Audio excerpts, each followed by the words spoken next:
எடப்பாடி பழனிசாமி வந்து வெள்ளை கொடியை பற்றி பேசுறதுக்கு அவருக்கு என்ன தகுதி இருக்கு எனக்கு தெரியல. ஜனநாயகன் வந்து அவர் ரிலீஸ் பண்ண போற 2 ஒண்ணா ரிலீஸ் ஆக போகுது அப்படின்னா இதுக்கு எதிரான ஸ்டாண்ட் எடுக்கணும்னா விஜய் தான் எடுக்கும். பிஜேபி எப்படி எடுக்குது? இடி வந்து ஒரு சட்டவிரோத அமைப்பை போன்று தான் கடந்த பல வருடங்களாக செயல்பட்டு இருக்கு. அவருக்கு தான் இதுல சம்பந்தம் இருக்கு, அவரை காப்பாற்றுறதுக்கு தான் முதல்வர் வந்து டெல்லிக்கு போயிருக்காரு அப்படின்னு சொல்றாங்க. இதுக்கு நீங்க என்ன சொல்றீங்க? பிஜேபியினுடைய ஆட்சியில் பார்த்தீங்க அப்படின்னு சொன்னால் தொடர்ந்து வந்து எதிர்க்கட்சிகள் மீது தான் அந்த வழக்குகள் பாயுதே தவிர சொந்த கட்சியினர் மீது எதுவுமே பாயலை அப்படிங்கிறத நம்ம பார்க்க முடியும்.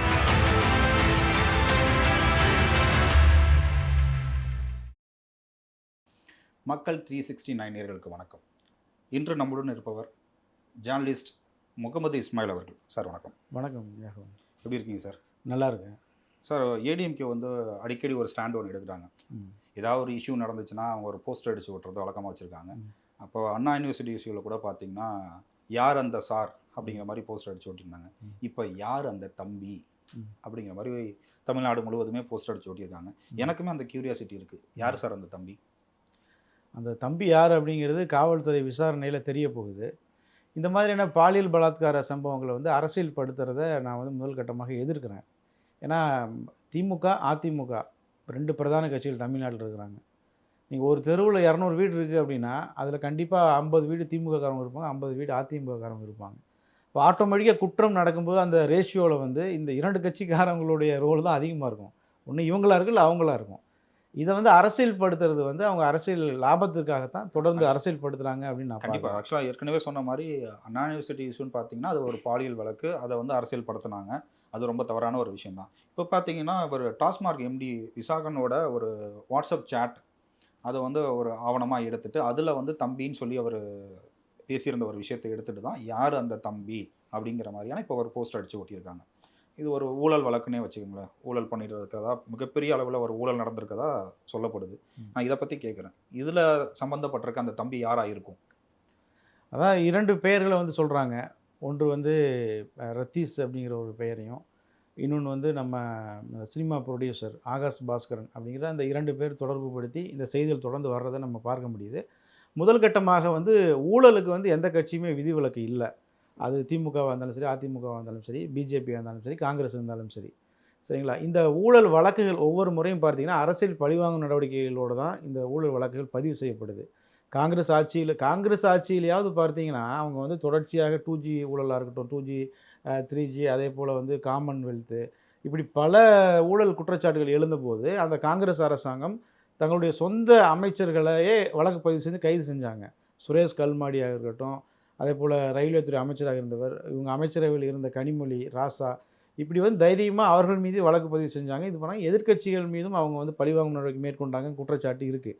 ஆனால் பிஜேபியினுடைய ஆட்சியில் பார்த்தீங்க அப்படின்னு சொன்னால் தொடர்ந்து வந்து எதிர்க்கட்சிகள் மீது தான் அந்த வழக்குகள் பாயுதே தவிர சொந்த கட்சியினர் மீது எதுவுமே பாயலை அப்படிங்கிறத நம்ம பார்க்க முடியுது. திமுக அதிமுக விஷயத்திலையும் இதுதான். இப்போ நம்ம வந்து இது என்னென்னா ஒரு 1000 கோடி ஊழல் அப்படின்னு சொல்லி ஏற்கனவே இந்த இடி ரைடுக்கு முன்னாடியே 1000 கோடி ஊழல் நடந்ததாக பிஜேபி தலைவர்கள் பேசுகிறாங்க. அதை தொடர்ந்து வந்து இந்த இடியினுடைய இந்த ரைடு நடக்குது. இந்த இடியினுடைய ரைடில் வந்து நீங்கள் சொல்கிற மாதிரி டாஸ்மார்க்கினுடைய தலைமை மேலாளர் போய் ரைட் பண்ணுறாங்க. அவருடைய வாட்ஸ்அப் சாட்டில் எடுக்கிறாங்க. இந்த வாட்ஸ்அப் சாட் குறித்து உச்சநீதிமன்றம் என்ன சொல்கிறாங்கன்னா, கபில் சிபல் அங்கே போய் மனு தாக்கல் செய்யும்போது இது வந்து ஒரு பிரைவேசியை மீறக்கூடிய ஒரு செயல் அப்படிங்கிற விஷயத்தை அவர் சுட்டி காட்டுறார்.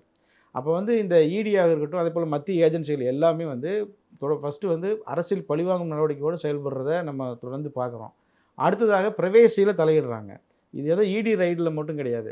மத்திய ஏஜென்சிகளோட எல்லாருமே வந்து பார்த்திங்கன்னா ஒருத்தவங்களை அரெஸ்ட் பண்ணுறாங்க அப்படின்னா உடனே அவங்களுடைய மொபைல் ஃபோனை வாங்கி அதை வந்து க்ளோனிங் பண்ணி அந்த சாட்ஸை வந்து எடுக்கிறது, இந்த மாதிரி வேலைகள் தொடர்ந்து செய்கிறாங்க. இது பிரைவேசி மீறக்கூடிய ஒரு விஷயம்.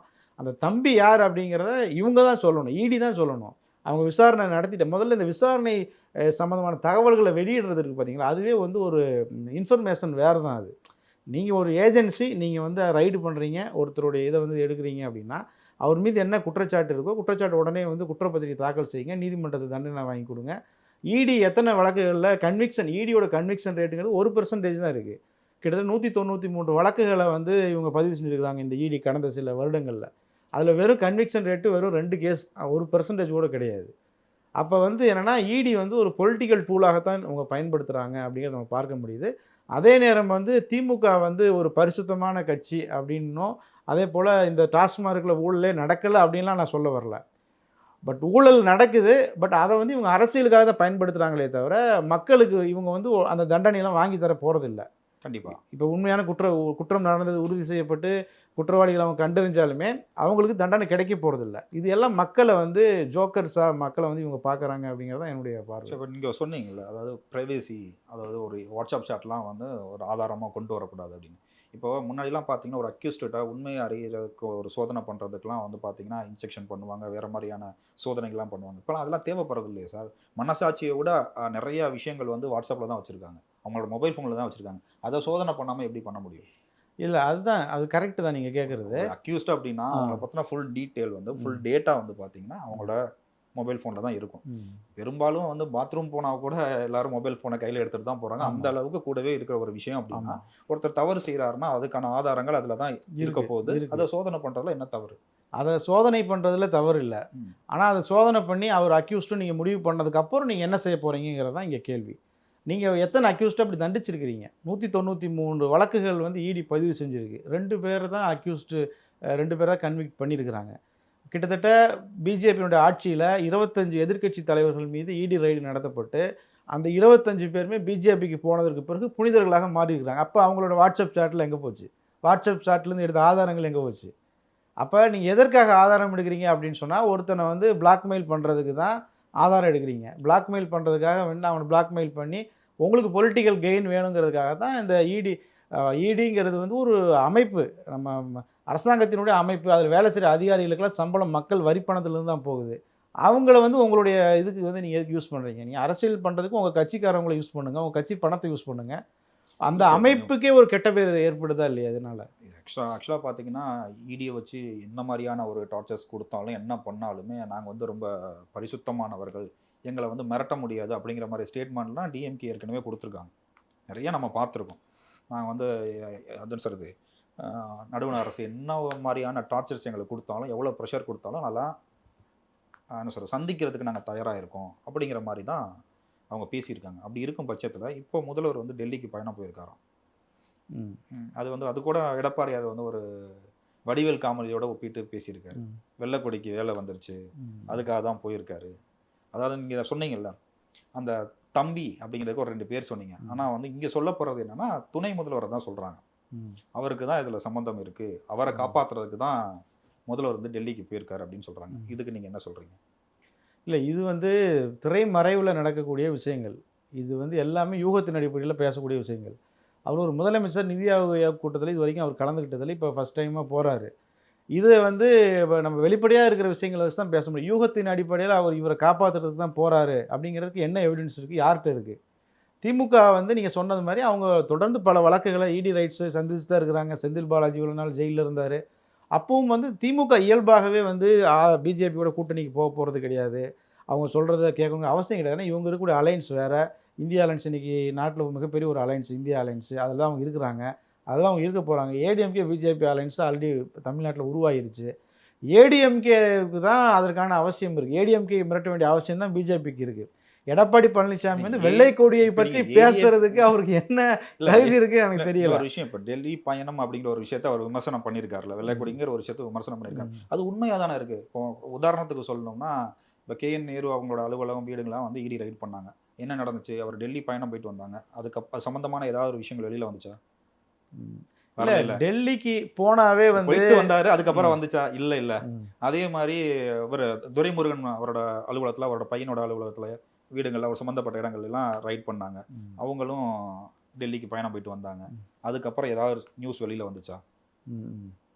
இது வழக்கமாக தானே இருக்குது, ஒரு வழக்கமான ஒரு விஷயம் தான். நான் வந்து திமுகவுக்கும் பிஜேபிக்கும் திமுக வந்து பிஜேபி வந்து சொல்கிறது ஏன் உண்மையாக இருக்கக்கூடாது அப்படின்னு நான் கேட்குறேன். இல்லை, இது அரசியலுக்காக அவர் வெள்ளை கொடியை பற்றி பேசுறதுக்கு முதல்ல எடப்பாடி பழனிசாமி தகுதியே இல்லை. அவரே வழக்குக்கு பயந்து தான் கூட்டணி சேர்ந்துருக்கிறார். இவ்வளோ நாளாக என்ன சொன்னார்? 2026 கூட்டணி கிடையாது, 28 கூட்டணி கிடையாதுனாரு. இன்றைக்கு வழக்குக்கு பயந்துட்டு சின்னத்தை பிடிங்கிடுவாங்க, நம்மளை கொண்டு போய் நடுத்தரில் நிறுத்திடுவாங்கன்னு பயந்துட்டு தான் போய் பிஜேபியோட போய் கூட்டணி சேர்ந்திருக்காரு. பிஜேபியோட சேர்ந்தவங்க யாரும் தமிழ்நாட்டில் ஜெயிச்சது இல்லை, அவரும் தோக்க தான் போகிறாரு. அதே நேரம் திமுக வந்து பிஜேபியை வந்து ரொம்ப ஸ்ட்ராங்காக எதிர்க்கக்கூடிய கட்சி அப்படின்லாம் நான் வந்து சொல்ல வரல. பிஜேபிங்கிற ஒரு கட்சி இன்றைக்கி மத்தியில் இருக்குது அப்படின்னாவே அதுக்கு காரணமே திமுக தான். திமுகவுக்கும் பிஜேபிக்கும் திரைமறைவில் பெரிய தொடர்புகள் இன்றைய வரைக்கும் இருந்துகிட்டு தான் இருக்குது. அவங்க போய் நீங்கள் சொல்கிற மாதிரி போய் நீங்க சொல்றது சந்திச்சு பாத்தீங்கன்னா ராஜா கூட நேரடி தொடர்புல இருக்கிறது ஏடிஎம்கே இருந்தா கூட கள்ள தொடர்புல டிஎம்கே இருக்குன்றீங்க. அப்படிதானே? மறைமுக தொடர்பில் திமுக இருக்குப்பாங்க. அதுதான் சாத்தியம் இருந்தால் ஆகணும். ஏன்னா இவங்க மாநிலத்தில் ஆட்சி செய்கிறாங்க. அவங்க ஆட்சியை காப்பாற்றுவதற்கு நீங்கள் சொல்கிற மாதிரி மூத்த தலைவர்களை காப்பாற்றுவதற்கு அவங்க திரைமறைவில் ஒரு காம்ப்ரமைஸு பண்ணுறதுக்கான வாய்ப்புகள் அதிகமாக இருக்குது. அதெல்லாம் நான் வந்து இல்லைன்னு சொல்லலை. வெள்ளை கொடியை வந்து முதல் முறையாக காட்டினது யாருன்னா எடப்பாடி பழனிசாமி தான். இப்போ வரைக்கும் அவர் பிஜேபிக்கு வந்து அடிமை போல தான் இருந்துட்டு வர்றாரு. அவர் வந்து சொல்கிறதுக்கு தகுதி இல்லை அப்படின்னு நான் பார்க்குறேன். என்ன இருந்தாலும் திமுக பிஜேபிக்கு எதிரான கட்சியாக திமுக தான் தமிழ்நாட்டில் இருக்குது. சரிங்களா? மக்கள் வந்து திமுக பிஜேபி வேணான்னு சொல்லக்கூடியவங்களுக்கு ஒரே ஆப்ஷன் திமுகவாகத்தான் இன்றைக்கி வந்து இருக்குது. அதனால் இதெல்லாம் வந்து இப்போ அரசியலில் நடக்கிறது தான். முதலமைச்சர் போகிறது, பேசுகிறது, வைக்கிறது இதெல்லாம் வந்து நடக்கிறது தான். இதை வச்சு வந்து அதாவது பிஜேபி எதிர்ப்பவர்கள் அப்படின்னு நம்ம எடுத்துக்கிட்டோம் அப்படின்னா அவங்க வந்து ஆட்டோமேட்டிக்காக திமுகவுக்கு தான் அவங்க வாக்களிப்பதற்கான வாய்ப்புகள் வந்து இருக்குது. சரி, கரெக்டாக தான் நீங்கள் சொல்கிற ஒரு விஷயம். அதே மாதிரி பார்த்தீங்கன்னா நெட்டிசன்கள் நிறையா பேசிகிட்டு இருக்க ஒரு விஷயம் அப்படின்னா, அதாவது எலெக்ஷனுக்கு முன்னாடி டிஎம்கே சேர்ந்து ஒரு 5 அமைச்சர்கள், முதல்வர், துணை முதல்வர் சேர்த்து ஒரு 7 பேர் வந்து கைது செய்யப்பட போகிறாங்க. இந்த டாஸ்மார்க் வழக்கு மட்டும் இல்லை, இந்த மாதிரி நிறையா வழக்குகள் இருக்குது. மிகப்பெரிய அளவில் ஒரு ஸ்கேம் நடந்திருக்கு தமிழ்நாடை பொறுத்த வரைக்கும் அப்படின்னு சொல்கிறாங்க. இது எந்த லெவலில் உண்மை? இதெல்லாம் வந்து எல்லாமே யூகங்கள் தான். அவங்க உண்மையிலேயே மோடி அவர்கள் தைரியமான ஆளாக இருந்தாருன்னா, அமித்ஷா இரும்பு மனிதர்களாக இவங்களாம் இருந்தாங்கன்னா அவங்க அப்படி ஒரு நடவடிக்கை எடுத்து மட்டும் பார்க்கட்டும். முதலமைச்சரோ இல்லை துணை முதலமைச்சரோ அவங்க கைது செஞ்சாங்க அப்படின்னா தான் உண்மையான திமுக அப்படின்னா என்ன அப்படிங்கிறது இவங்களுக்கு தெரியும். திமுக கிடையாது. மூலியமா ஏற்கனவே டெல்லியில் அது மாதிரியான ஒரு விஷயங்கள் நடந்திருக்கு. டெல்லி வந்து ஒரு சின்ன மாநிலம். சரிங்களா? அரவிந்த் கெஜ்ரிவால் கைது பண்ணியிருக்காங்க. அது மாதிரி இன்னும் சில மாநிலங்கள்லையும் இந்த மாதிரியான வேலைகள் அவங்க பண்ணியிருக்காங்க. இடி மூலியமா நீங்கள் சொன்ன மாதிரி இடி வந்து ஒரு டூலாக யூஸ் பண்ணுறாங்க. ஸோ அதே ஒரு டூலை யூஸ் பண்ணி ஏன் இங்கே செய்யக்கூடாது? இவங்க ஊழல் செஞ்சிருக்கும் பட்சத்தில் அதை ஏன் செய்யக்கூடாதுன்னு நான் கேட்குறேன். இங்கே செய்ய முடியாது. இது தமிழ்நாடு ஒரு மிகப்பெரிய ஒரு மாநிலம். அரவிந்த் கெஜ்ரிவாலையும் நீங்கள் மு.க. ஸ்டாலினையும் நீங்கள் வந்து ஜார்க்கண்ட் முதலமைச்சர் ஹேமந்த் சோரனையும் நீங்கள் ஒரே தட்டில் வந்து இடப்பட முடியாது. இங்கே இருக்கக்கூடிய கட்டமைப்பு திமுகங்கிற ஒரு கட்சியினுடைய அந்த பலம் அப்படிங்கிறது வேற, ஆம் ஆத்மியுடைய பலம் அப்படிங்கிறது வேற. இங்கே அவங்க பார்த்து நம்மளாத்தான் எதிர்பார்க்கறவர்களுமே பயப்படுறாங்கன்னு சொல்கிறீங்களா? மோடி அவர் அதான் நீங்களே ஏற்கனவே ஒரு கொஸ்டினில் கேட்டீங்க, போய் காம்ப்ரமைஸ் பண்ணுறாங்களான்னு. அவங்க காம்ப்ரமைஸ் பண்ணிக்குவாங்க. அரெஸ்ட்லாம் பண்ணுறதுக்கான வாய்ப்புகளே கிடையாது. காம்ப்ரமைஸ் ஆகிடுவாங்க. அதே நேரத்துக்கு காம்ப்ரமைஸ் அப்படின்னு சொன்னால் அந்த காம்ப்ரமைஸ் வந்து எலெக்ஷன் உடன்பாடெல்லாம் இருக்காது. இவங்க எதிரெதிரானி தான் நிற்க போகிறாங்க, போட்டியிட போகிறாங்கன்னு வைங்களேன். காம்ப்ரமைஸ் வேறு மாதிரி விஷயங்களில் தான் இருக்கும். வேறு மாதிரினா அவங்களுக்குள்ள 2 சைட்லையுமே கேசஸ் இருக்குதுங்கள்ல.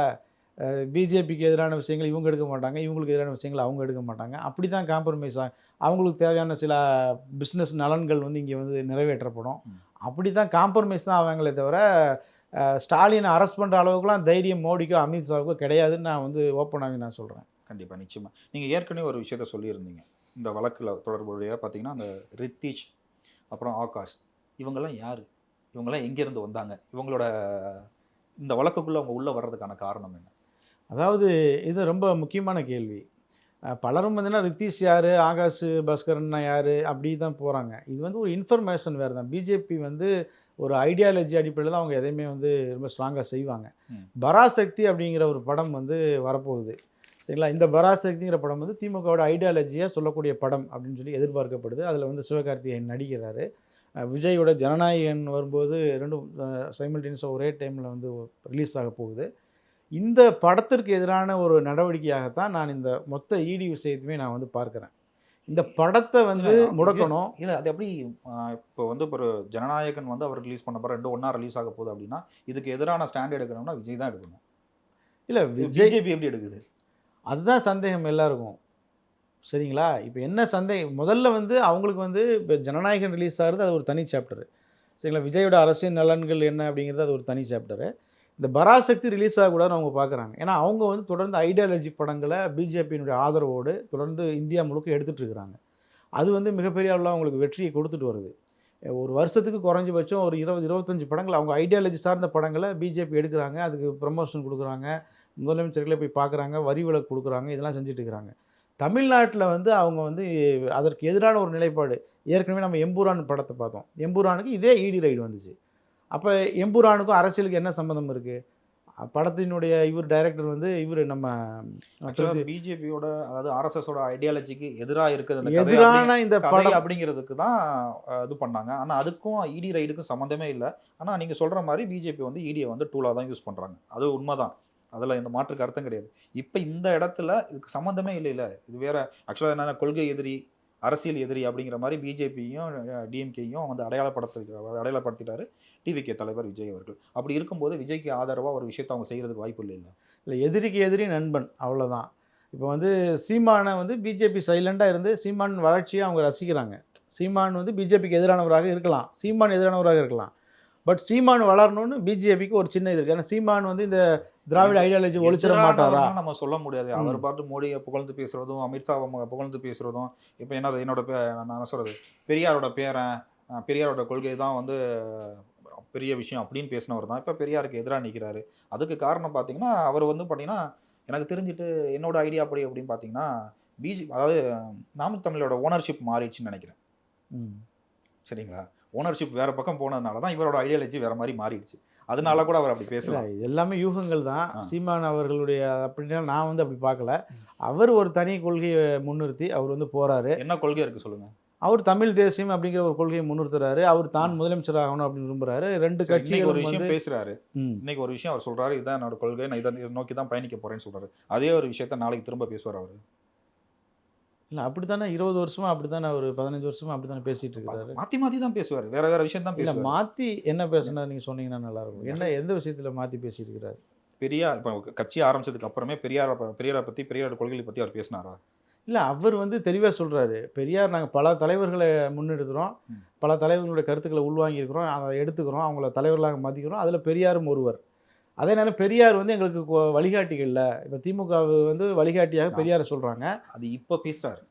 இப்போ பேசுகிறாரு. இதுக்கு முன்னாடி வந்து நான் பெரியாரோட பேரன், பெரியார் மாதிரியான ஒரு சீர்திருத்தவாதி வேற யாரும் கிடையாது, அதாவது பெரியாரோட கொள்கை தான் வந்து தமிழ்நாட்டை வந்து தூக்கி நிறுத்திட்டு இருக்கு, தமிழ்நாடு தனியாக தெரிகிறதுக்கு பெரியார் தான் காரணம் அப்படிங்கிற மாதிரி பேசினவர் தான். நீங்கள் நாம் தமிழர் கட்சி ஆரம்பிக்கிறதுக்கு முன்னால் சொல்கிறீங்க? ஆரம்பிச்சதுக்கு அப்புறமும் சொல்கிறேன். அவர் வீட்டில் பெரியாரோட படத்தை வச்சுட்டு அந்த பெரியாருக்கு வந்து படத்துக்கு கீழே நின்று அவர் பேசின விஷயங்கள் இதுதான். கட்சி ஆரம்பிச்சதுக்கு அப்புறம், அதாவது இறுதி யுத்தம், அதாவது 2009க்கு பிறகு கட்சி ஆரம்பிச்சதுக்கு பிறகு அவர் பேசியிருக்காரு. இப்போ பேசுறது அது வேற விஷயம். இப்போ நம்ம பேசிட்டு இருந்த விஷயத்தை விட்டு நம்ம ட்ராக் மாதிரி வேற விஷயமா போயிட்டு இருக்கோம். அவர் விட்டுருங்க, அவர் ஐடியாலஜி விட்டுருங்க, நம்ம இதுக்கு வரலாம். நீங்க சொல்லுங்க. இப்போ அதாவது ரத்தீஷ் அப்படிங்கிறவர் வந்து அவர் திருச்சியை பூர்வீகமாக கொண்டவர் அப்படின்னு சொல்லப்படுது. அவருடைய தந்தை ஒரு தனியார் நிறுவனத்தில் ஒரு அதிகாரியாக வேலை பார்த்தவர் அப்படின்னு சொல்லப்படுது. அவங்க வந்து சென்னைக்கு வராங்க. சென்னைக்கு வந்து குறிப்பிட்ட குறுகிய காலத்தில் வந்து மிகப்பெரிய அளவில் அவங்களுடைய பிஸ்னஸ் அப்படிங்கிறது வளருது அப்படின்னு சொல்லப்படுதுன்னு வைங்களேன். இவர் ரத்தீஷ், இவர் வந்து ஒரு ப்ரைவேட் பர்சன், இவர் பொது வாழ்க்கையில் இருக்கிறவர் கிடையாது. இவர் யார் என்னங்கிறது இது எல்லாமே ஊடக தகவல் தான். நம்ம யாருமே போய் ரத்தீஷுங்கிறவரை போய் நேரில் கூட யாரும் பார்த்துருக்க மாட்டோம். அவருடைய சோஷியல் மீடியா கூட நம்ம யாரும் பார்த்துருக்க மாட்டோம். எல்லாமே ஊடகங்கள்லேருந்து வர தகவல். யாரோ ஒருத்தவங்க இன்புட் கொடுக்குறாங்க, அதை நம்ம பேசிகிட்டு இருக்கோம், அவ்வளோதான். ரெண்டாவது வந்து ஆகாஷ் பாஸ்கரன், அவர் ஒரு பெரிய நகைக்கடை அதிபருடைய பையன். அவருடைய சேலத்தில் ஒரு நகைக்கடை வச்சிருக்காங்க. இவர் வந்து சினிமா மேலே உள்ள ஆசையில் சினிமாக்காக வந்துட்டு இவர் விக்னேஷ் சிவன் கிட்ட உதவி இயக்குனராக வேலை பார்த்தாரு. இன்னைக்கு வந்து ஒரு 5-6 படங்கள் பெரிய லெவலில் கிட்ட 600-700 கோடி ரூபாய்க்கு ஒரே டைமில் ப்ரொடியூஸ் பண்ணுற அளவுக்கு அவருக்கு எங்கேருந்து பணம் வந்துச்சுங்கிறது இல்லை. இதெல்லாம் வந்து எப்படின்னா, அவருடைய தந்தை ஒரு நகைக்கடை அதிபர்னு சொல்கிறாங்க. அவங்களோட இன்கம் டேக்ஸ் ரிட்டர்ன்ஸை வாங்கி பார்த்தா தான் நமக்கு தெரியும் அவங்க எவ்வளோ தூரம் டர்ன் ஓவர் பண்ணியிருக்கிறாங்க, இவ்வளோ தூரம் கேஷ் வந்து அவர் இன்ஃப்ளோ பண்ணுற அளவுக்கு அவர்கிட்ட பணம் இருந்துச்சா இல்லையாங்கிறத அவருடைய இன்கம் டேக்ஸ், அவங்க அப்போ இன்கம் டேக்ஸ் ரிட்டர்ன் வாங்கினா தான் தெரியும். சரிங்களா? அதற்கு இடையில் நம்ம பேசுகிறது அப்படிங்கிறது யூகத்தின் அடிப்படை தான் எல்லாமே. அவர் கல்யாணம் பண்ணது யார் அப்படின்னு, இப்போ அவருடைய திருமணத்தை வந்து ஸ்டாலின் வந்து ஏன் பண்ணி வச்சார், எப்படி இவங்களுக்கு கனெக்ஷன் வருது அப்படின்னு சொல்லி அதையும் ஒரு பக்கம் பேசிகிட்டு இருக்கிறாங்க. அவர் வந்து கலைஞர் அவர்களுடைய குடும்பத்தில் திருமணம் செஞ்சுருக்கிறார். கலைஞர் அவர்களோட கொள்ளு பேத்தி முக முத்துவினுடைய பேத்தியை வந்து, அதாவது இன்னும் சொல்ல போனால் கெவின் கேர் மிகப்பெரிய ஒரு நிறுவனம், அந்த நிறுவனத்தினுடைய அதிபரோட மகளை இவர் திருமணம் செஞ்சுருக்கிறார், ஆகாஷ் பாஸ்கரனுங்கிறவர். அப்போ அவ்வளோ பெரிய குடும்பத்தில் போய் அவர் பொண்ணு எடுத்துருக்கிறாருனாவே அவர் பேசிக்காக ஒரு பெரிய பணக்காரராக தான் இருந்திருக்க முடியும். சரிங்களா? அந்த அடிப்படையில் அந்த கல்யாணத்தில் இவங்க வந்து கலந்துக்கிறாங்க. இதெல்லாம் நம்ம பார்க்குறோம். இப்போ இது என்னென்னா, இதே மாதிரி தான் ஏற்கனவே இந்த போதை மருந்து விஷயம் வந்துச்சு.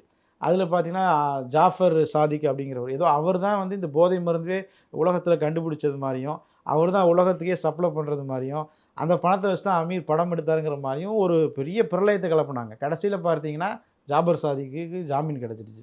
இன்னொரு பக்கம் பெங்களூரில் பார்த்தீங்கன்னா ரன்யா ராவ் அப்படிங்கிற ஒரு நடிகை, ஒரு பிஜேபி தலைவர் சொல்கிறாரு, அந்த நடிகை வந்து எங்கெல்லாம் உடலில் ஓட்டை இருக்கோ அங்கேயெல்லாம் தங்கத்தை கடத்திட்டு வந்தாங்க, எத்தனையோ கிலோ தங்கத்தை கடத்திட்டு வந்தாங்கன்னு ஒரு குற்றச்சாட்டை சொல்கிறாரு. அவ்வளோ பெரிய பரபரப்பாக பேசப்பட்ட வழக்கு. அந்த நடிகைக்கு 2 நாளைக்கு முன்னாடி ஜாமீன். இதே தான் இதுவும் சரிங்களா? இது கொஞ்ச நாளைக்கு நம்ம பேசுவோம். அடுத்து இந்த கேஸை மூடிட்டு அவங்க இன்னொரு கேஸுக்கு போறாங்க. இதுதான் நான் பார்க்குறேன். கண்டிப்பா, நிச்சயமா. இந்த வழக்குல கோர்ட் வந்து அதாவது உச்சநீதிமன்றம் வந்து ஒரு ஈடிக்கு எதிரான சில கருத்துக்கள் சொல்லியிருக்கு. அத பத்தி நம்ம பேசலாம். அதாவது என்னன்னா, கூட்டாட்சி தத்துவத்துக்கு எதிரா வந்து ஈடி செயல்படுது ம். அப்படிங்கிற மாரியான விஷயம். இத நீங்க எப்படி பார்க்குறீங்க? இல்ல உண்மையிலுமே ஈடி செயல்பாடு வந்து கூட்டாட்சி தத்துவத்துக்கு எதிரா இருக்கா? கண்டிப்பா. ஈடி வந்து மத்திய குறிப்பாக அமித்ஷாவினுடைய அந்த உத்தரவின் காரணமாக, அமித்ஷா வந்து தவறாக வழிநடத்துவதன் காரணமாக, ஈடி வந்து ஒரு சட்டவிரோத அமைப்பை போன்று தான் கடந்த பல வருடங்களாக செயல்பட்டுட்டு இருக்கு. அதை வந்து இத்தனை நாட்களாக கண்டுகொள்ளாத உச்சநீதிமன்றமும், இன்னைக்கு தான் வந்து உச்சநீதிமன்றம் வந்து அத கண்டிருக்குது அப்படிங்கிறத நம்ம பார்க்க முடியுது. குறிப்பாக கவாய் அவர்கள் வந்து தலைமை நீதிபதியாக பொறுப்பேற்றதற்கு பிறகு அவர் குடுத்த சில தீர்ப்புகள் எல்லாமே வந்து பார்த்தீங்கன்னா, நம்ம இவ்வளோ நாட்களாக இந்த நீதிமன்றம் எப்படி செயல்படும்னு நெனைச்சோமோ, அந்த மாதிரியான தீர்ப்புகள அவரு குடுப்பதாக தான் நான் பார்க்கிறேன். குறிப்பாக இந்த ஈடி விஷயத்தில வந்து மிக அழகான ஒரு தீர்ப்ப, மிக சரியான தீர்ப்ப தான் உச்சநீதிமன்றம் குடுத்துருக்கிறாங்க அப்படிங்கிறத நான் பார்க்கிறேன். அதாவது பிஜேபியோட ஐடியாலஜி அப்படிங்கிறது பார்த்தீங்கன்னா, அது வந்து நம்ம கூட்டாட்சி தத்துவம், நம்முடைய அந்த இந்தியாவோட ஒற்றுமைக்கு பாதகம் ஏற்படுத்தக்கூடிய வகையில தான் தொடர்ந்து அவங்க செயல்பட்டுட்டு வராங்க. அவங்க நெனைக்கிறது ஒரு நாள் நடக்க போறது கிடையாது. அவங்க நெனைக்கிற மாரி ஒரே நாடு, ஒரே மக்கள், ஒரே மதம், ஒரே மொழி அப்படிங்கிறதெல்லாம் நடக்க போறது கிடையாது. ஒரே ஜாதி மட்டும் சொல்ல மாட்டாங்க. ஏன்னா அவங்களுக்கு ஜாதி வேணும். ஜாதி அடிப்படையிலான அந்த சிஸ்டம் வந்து வேணும். அதற்காக வேண்டி அவங்க என்ன செய்றாங்க, ஒட்டுமொத்த நாட்டையுமே வந்து கண்ட்ரோல் பண்ணணும்னு நெனைக்கிறாங்க. அதெல்லாம் அவங்க கனவுல கூட நடக்க போறது கிடையாது. அதாவது ஒரு குறிப்பிட்ட அளவு தான் வந்து என்ன செய்ய முடியும், ஒரு ஒரு ரப்பர வந்து இழுக்க முடியும். அதுக்கு மேல இழுத்தா அது வந்து பிஞ்சிரும். அந்த மாரி இப்ப உச்சநீதிமன்றம் மிகச் சரியான நேரத்துல சரியான ஒரு தீர்ப்பை குடுத்திருப்பதாக தான் நான் பார்க்குறேன். இப்ப இதே ஒரு விஷயத்த வந்து இதுக்கு முன்னாடி பார்த்தீங்கன்னா, டிஎம்கே ஒரு விஷயத்த கையில எடுத்தாங்க. ஏதாவது என்னன்னா, யூனிவர்சிட்டீஸ்ல வந்து பார்த்தீங்கன்னா, வேந்தர்கள் அதாவது துணைவேந்தர்கள் நியமிக்கிற ஒரு விஷயத்த வந்து ஸ்டேட் கவர்மெண்ட்டே கையில எடுக்குது அப்படிங்கிற மாரி துணைவேந்தர் நியமிக்கிறதுக்கு முயற்சி பண்ணாங்க. அதுக்கு கோர்ட் வந்து ஒரு தடை உத்தரவு, இடைக்கால தடை வந்து விதிச்சிருக்காங்க. அப்பல்லாம் வந்து இந்த இந்த செயல்பாடுகள்லாம் வந்து கூட்டாட்சி தத்துவத்துக்கு எதிரா இல்லையா? அதாங்க நீதிமன்றத்தோட சிஸ்டத்த வந்து நம்ம இந்த நேரத்துல பேசணும். நான் ஷார்ட்டா பேசணும்னு வந்து நான் நெனைக்கிறேன். நீதிமன்றங்கள பொறுத்தவரைக்கும் தீர்ப்பு எப்படி வருதுன்னா, நீதிபதிகள பொறுத்து தான் தீர்ப்பு வருது. ஒரு நீதிபதி ஆர்எஸ்எஸ்காரரா இருந்தா, அவரு ஒரு மாரி தீர்ப்பு குடுக்குறாரு. ஆர்எஸ்எஸ் இல்லாத ஒரு நீதிபதி அதே வழக்குல, அதே கேஸ்ல வந்து அவரு வேற ஒரு தீர்ப்பு குடுக்குறாரு. நீதிமன்றங்கள் இப்படி தான் தொடர்ந்து நடந்துட்டு இருக்கிறாங்க. நீதிமன்றத்தில கொலிஜியம்ங்கிற சிஸ்டத்த பத்தி மேபி கேள்விப்பட்டிருப்பீங்க. கொலிஜியம்ங்கிற சிஸ்டம் என்ன ஒரு 25, 26 உச்சநீதிமன்ற நீதிபதிகள் இருக்கிறாங்க அப்படின்னா, அவங்களே தேர்வு செஞ்சுக்கிறாங்க. அந்த ஒரு ஒரு குறிப்பிட்ட சமூகத்தை சேர்ந்தவங்க தான் மெஜாரிட்டியா இருக்கிறாங்க. 15 பேத்துக்கு மேல அவங்க தான் இருக்கிறாங்க. அவங்களே என்ன செய்றாங்கன்னா, புதிய நீதிபதிகள் அவங்க தான் தேர்ந்தெடுக்கிறாங்க. அப்போ வந்து போன மன்மோகன் சிங் அரசாங்கத்தப்போ யுபிஏ கவர்மெண்ட் அப்போ என்னாச்சுன்னா, அவங்க ஒரு சட்டத்த கொண்டு வந்தாங்க. அதாவது எனக்கு தெரிஞ்சு ஜுடிஷியல் ஆக்ஷன் ஜுடிஷியல் ரெக்ரூட்மெண்ட் கமிஷனா நினைக்கிறேன். ஜேஆர்சி அப்படிங்கிற பேர்ல ஒரு சட்டத்த கொண்டு வராங்க. என்ன சட்டம்னா, எப்படி ஐஏஎஸ், ஐபிஎஸ் அதிகாரிகள் எப்படி எக்ஸாம் வச்சு தேர்வு செய்யப்படுறாங்களோ, அதே போல வந்து உச்சநீதிமன்ற நீதிபதிகள், அதேபோல ஹைகோர்ட் நீதிபதிகள் வந்து தேர்வின் அடிப்படையில, அவங்க மார்க்கின் அடிப்படையில, அவங்களுடைய நாலேட்ஜின் அடிப்படையில தான் தேர்வு செய்யப்படணும். இடஒதுக்கீட்டு முறையில தேர்வு செய்யப்படணும். உங்கள நீங்களே தேர்வு செஞ்சுக்கிறது. அந்த ஏன்னா குறிப்பிட்ட கம்யூனிட்டி தான் இருக்கிறாங்க நீதிபதிகளாக. நிச்சயமா. அவங்களே ரெக்ரூட்மெண்ட் பண்ணிக்கிறாங்க. பேருக்கு ஒரு முஸ்லீம் இருப்பாரு, ஒரு தலித் இருப்பாரு, பழங்குடி ஒருத்தர் இருப்பாரு. இதெல்லாம் பெயருக்கு அவங்களே ரீப்ளேஸ் பண்ணியிருப்பாங்க. மெஜாரிட்டி யாருன்னா ஒரு குறிப்பிட்ட சமூகம் தான் இருப்பாங்க. இப்ப இதெல்லாம் வந்து முடிவு கொண்டு வரணுங்கிறதுக்காக தான் அந்த சட்டத்த கொண்டு வராங்க காங்கிரஸ். கொண்டு வந்து அத பார்லிமெண்ட்ல நிறைவேத்துறாங்க. மக்களவை, மாநிலம் 2மே நிறைவேற்றுறாங்க. நிறைவேத்திட்டு குடியரசுத் தலைவர் அதுக்கு ஒப்புதல் குடுக்குறாரு. வேணா இத பார்க்குறவங்களுக்கு சந்தேகம் இருந்தா நீங்க போய் நெட்ல கூட செக் பண்ணி பார்க்கலாம். அதுக்கப்புறம் குடியரசுத் தலைவர் அத சட்டமாக்கிட்டாரு. சட்டமா ஆயிடுச்சு அது. அந்த சட்டத்த மக்களால் தேர்ந்தெடுக்கப்பட்ட நாடாளுமன்றத்தால் கொண்டு வரப்பட்ட சட்டத்த, இதே உச்சநீதிமன்றம் என்ன சொல்றாங்கன்னா, "இந்த சட்டம் செல்லாது" அப்படிங்கிறாங்க. ஒரு பார்லிமெண்ட், ராஜ்யசபா எல்லாம் சேர்ந்து தேர்வு செஞ்சு ஒரு குடியரசுத் தலைவர் அதுக்கு ஒப்புதல் குடுக்குறாரு. சட்டமா வருது. அந்த சட்டத்த செல்லாதுன்னு சொல்லி உச்சநீதிமன்றம் சொல்றாங்க. அப்ப அவங்களெல்லாம் விட வந்து அப்ப பவர்ஃபுல்லா இவங்க எல்லாத்தையும் தான் விட நாங்க இருக்காங்கன்றீங்க. தான் பவர்ஃபுல்ங்கிறாங்க. அப்ப இருந்த காங்கிரஸ் அரசாங்கம் அத அவங்கனால ஃபேஸ் பண்ண முடியல. அவங்களும் என்ன செய்றாங்க, அந்த சட்டத்த அப்படியே டிராப் பண்ணிடுறாங்க. இப்ப இந்த அரசாங்கத்துக்கு அதாவது பிஜேபி அரசாங்கத்துக்கு அது தேவைப்படல. அப்படிதானே? பிஜேபி அரசாங்கத்துக்கு தான் அவங்க நினைக்கிறது எல்லாமே தொடர்ந்து நடந்துட்டு அதுதானே. அது இருக்குதுல்ல. தேவைப்படலைல்ல. அதனால அவங்களுக்கு தேவைப்படல. இப்போ ஒரு தீர்ப்பு இப்படி வந்திருக்கு. பிஜேபிக்கு எதிராக சில தீர்ப்புகள் இப்ப வர்றத நம்ம பார்க்க முடியுது. இதற்கு பிறகு என்ன நடக்குங்கிறத பொறுத்து இருந்தால் பார்க்கணும். ஏற்கனவே பிஜேபி ஆட்சியில் தான் உச்சநீதிமன்ற நீதிபதிகள் ப்ரெஸ் மீட் பண்ணாங்க. எங்களால் செயல்பட முடியல அப்படின்னு சொல்லி மோடிக்கு எதிராக போய் ப்ரெஸ் மீட் கொடுக்கக்கூடிய இதெல்லாம் நம்ம பார்த்தோம். நிச்சயமா. அதற்கு பிறகு பார்த்தீங்கன்னா அதே நீதிபதிகள் வந்து பிஜேபிக்கு ஆதரவான தீர்ப்புகளை கொடுத்தாங்க. என்ன நடக்குதுன்னே நமக்கு புரிஞ்சிக்க முடியல. ஜனநாயக நாட்டில் தான் இருக்கிறோம், ஆனால் என்ன நடக்குதுன்னே நமக்கு வந்து தெரியல. அப்போ உச்சநீதிமன்றம் இப்போ ஜனநாயக நாட்டில் இருப்பதாக தான் நம்ம நினைக்கிறோம். ஆனால் இவ்வளோ தூரம் தைரியமாக பேசுகிறோம்ல. இப்போ இதே வந்து நம்ம வந்து வேறு சில நாடுகளாக அந்த நாட்டு தலைவர்களை பற்றி நம்ம பேச முடியாது. பட் இங்கே அந்த அளவுக்காக உரிமை இருக்குங்கிற சந்தோஷப்படுறோம்னு வைங்களேன். அப்போ உச்சநீதிமன்றம் என்ன நடக்குதுன்னே தெரியல. இப்போ வந்து சாதகமாக தீர்ப்பு வந்தனால பாராட்டுறோம். இதே எதிராக வந்துச்சுன்னா நாமளே வந்து விமர்சிப்போம். அதான் நடக்கும். கண்டிப்பாக, நிச்சயமா.